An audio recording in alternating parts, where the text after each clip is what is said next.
5 years ago, I bought a piece of my own space on the edge of a fancy neighborhood, a place run by a group called a homeowners group that thinks they're super important to my names. Ethan Caldwell and I made sure my house wasn't controlled by them. The papers, the map, the buying papers, all clearly said that I didn't have to follow their bossy rules. I built a nice modern house with a backyard pool that became my happy place. Clean, straight lines, clear water, just me, my dog, and sometimes a floating speaker. No monthly money, no nosy checkups, no angry letters about planting the wrong plants. I worked from home, drank cold drinks by the water, and lived my best life. The HOA's favorite thing, their neighborhood pool sat a few blocks away, way too crowded, crazy, a summer mess of screaming kids and stressed parents. Fighting over pool chairs. I'd walk past it with my dog, but I never went inside. Why would I? My pool was perfect, and their mess wasn't something I cared about. What I didn't know back then was that the land under their special pool wasn't even theirs. It was rented from a builder, the same guy who'd sold me my land. A quiet fact one I'd ignored until it became my secret weapon. Trouble started when the HOA picked a new boss. A woman I'll call Miranda Hayes. She came in with a need to control everything, her letters full of bold rules and hidden threats about how things should look. She'd walk around the neighborhood taking photos of yards, complaining about mailbox heights and fence colors. I didn't get her letters, but I grabbed one from a pile by the neighborhood pool because I was curious. It was funny until it wasn't. One afternoon, I caught Miranda looking through my fence, her loud dog behind her taking pictures of my pool. "Can I help you?" I asked, keeping my voice nice, just looking. She said rudely, then ran off. I should have told her to delete those photos, but I let it go. Big mistake. That moment started a war I never saw coming. A week later, a letter came printed on thick paper with the HOA's fancy symbol like they were kings. It wasn't a friendly note about a lost cat or a 4th of July cookout. No, this was a rude demand, saying my pool that wasn't allowed was breaking neighborhood rules. They told me to empty and get rid of my pool right away. It's threatening daily money punishments, and get this, kicking me out. They even put in photos of my private backyard taken through my fence. I read it 3 times. Thinking it might be a joke, kicked out for a pool on my own land. I wasn't in their HOA, my papers proved it. At first I laughed, but how rude it was sank in, and anger came next. These people had no power over me, yet here they were acting like they owned my life. I thought it was a mistake. Maybe Miranda didn't know my house was outside their control. So I called the HOA office asking to talk to whoever sent the letter. They blocked me, saying I could only fight it at their monthly meeting. Fine. I marked my calendar, got every legal paper I had, deed map, title company, letter builder exemption, and walked into their community center ready to fix things. The room smelled of old coffee, half full with old folks holding cups and others looking like they'd rather be anywhere else. Miranda sat at the front table, jacket on, acting like she was running an important hearing. During public comments, I explained my case calmly, showing my paperwork. My house isn't in your HOA. I said this is a mistake. Miranda barely looked at my papers. Your pool can be seen from neighborhood homes, she said, voice full of meanness. It messes up our matching look. You'll need to follow rules or face trouble. I pushed back. I'm not emptying my pool. I've broken no laws. Your rules don't control me.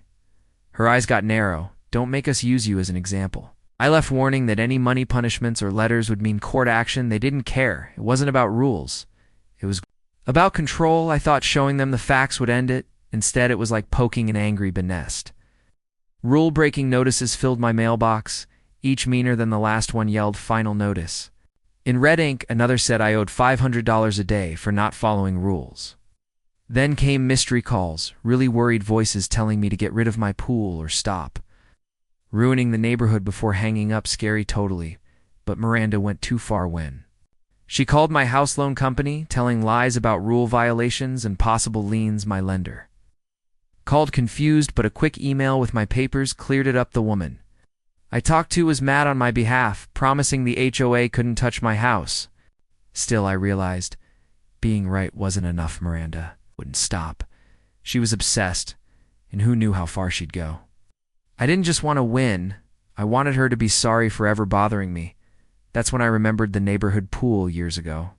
I'd heard it was rented, not owned. A quick trip to the county office proved it. The land belonged to the builder, and the HOA's rental was ending in a year. I called the builder, a semi-retired guy named Tom, and asked him to lunch. I didn't hide my situation. Tom felt bad, tired of the HOA's tricks. After they offered him too little money on past rental deals, he gave me the rental's exact ending date. Liked my idea of renting the land myself, then I went bigger. Would you sell it completely? I asked. His eyes got excited for the right money. Sure, that was the moment everything changed. While Miranda sent her fake finds and took photos of my trash cans, I was working to buy the ground under her special pool. I kept my plans secret, ignoring the HOA's letters and meetings. The more I stayed quiet, the bolder Miranda got. Her notices piled up, her words growing more desperate threats of liens, court action. You name it. I started folders: 1 for letters, 1 for emails, 1 for voicemails. I recorded even one for photos of Miranda hiding outside my fence, phone up like a spy. I waved at her as she walked by, smiling, knowing it made her crazy. Meanwhile, my deal with Tom moved fast. He wanted the land gone from his hands, and my lawyer made sure the title transfer was solid. We set a closing date just weeks after the rental's end, and prepared a rental ending notice to hit the HOA hard. I couldn't wait to see their faces. The rental ended on a quiet Tuesday, no celebration, just a legal click, and the HOA's claim to the pool disappeared that morning. I closed on the property, title, move deed recorded by noon. The HOA got their ending notice, taking away all access to the pool. Hours later, my phone exploded with calls and emails from their legal committee saying I'd been tricked by a fake seller because they owned the land. Crazy. I ignored them, letting voicemails pile up for my fund. To finish the deal, I hired a crew to rush a 6-foot privacy fence around the pool, complete with no trespassing signs and a keypad-locked gate. That evening, Miranda showed up, banging on the gate, demanding to see the property manager. I walked out. That's me. I said, "You're messing up the harmony," she screamed. "This is HOA land." I smiled. "It's not. You didn't renew the rental. I bought it. Check the county records." She threatened to sue. "Go ahead." I said, "My lawyer's ready." The results were amazing. Word spread, and the next HOA meeting was chaos. Over 70 neighbors crammed into the community center, yelling, waving, canceled pool bills, demanding answers. Miranda tried to blame me, saying I'd used a trick to steal their pool, but the truth was clear. They'd failed to renew the rental. Neighbors demanded money back for pool fees that explained their sky-high dues. Some called for Miranda's head. The meeting fell apart, and within a month, she was gone, kicked out after 3 board members quit. Rumor has it she ran to a neighborhood 20 miles away. Unable to face the anger, the HOA offered partial refunds, but the damage was done. Lawsuits came, and trust in the board disappeared.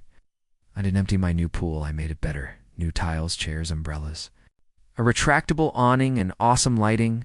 My friends loved it. We threw a grand reopening party, floating with drinks, as music played. Some neighbors asked if they could pay to use it, but I said no, not out of meanness, but because running a public pool meant insurance, responsibility, and headaches. I didn't want. 6 months later, the HOA had the nerve to send a letter asking to rent the land back, calling it good for everyone. I tore it up. I bought my home outside their control for a reason. They could have left me alone, but they didn't. Now their favorite thing was mine, fenced off. It's untouchable. I didn't break a single rule to make it happen. Still, I'm left with a question. My backyard pool is the one that started this war. It's not used. Need 2 pools, emptying it and turning the space into something else, like a garden could be one. Final jab at the HOA, giving them what they wanted after they've lost everything, but without Miranda here to see it. Would it even hurt? I feel bad for the neighbors who lost their pool. Many moved here for it, and they're caught in the crossfire of their HOA's stupidness. If they'd renewed the rental, I'd have had no power, but they didn't, and I did what I had to do. Was I wrong to burn it all down? Knowing kids lost their summer swims, and families lost a fun thing they paid for, or was a right to fight fire with fire, taking down a bully who wouldn't stop the HOA? Picked a fight they couldn't win, and I finished it.